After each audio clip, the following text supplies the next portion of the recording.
На календаре Чувашского государственного аграрного университета «Дни карьеры». Сегодня там собрались представители Министерства сельского хозяйства республики и ветеринарной службы. Они рассказали студентам о работе госучреждений, какие качества нужны, чтобы занимать государственную должность, и насколько важно ребятам занимать свой личностный, творческий и профессиональный потенциал.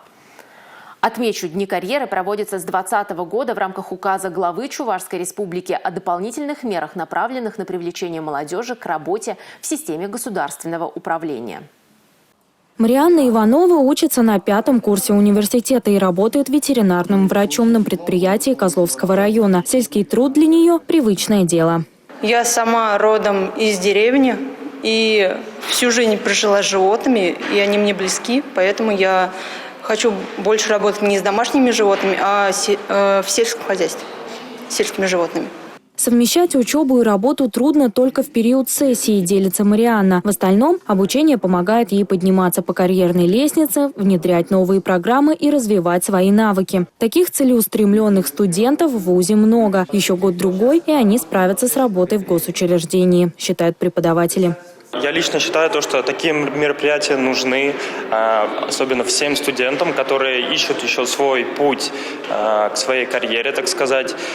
Также я считаю, что сначала нужно поработать на предприятии, понять всю сферу изнутри, и только после этого идти работать в органы госучреждения.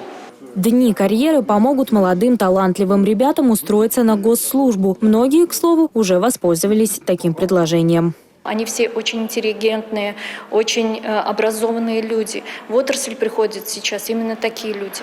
То есть смотивированные на получение результата, на то, чтобы постоянно развиваться. Дополнительная мотивация для выпускников вузов, которые готовы использовать свой потенциал на благо развития республики – денежные выплаты.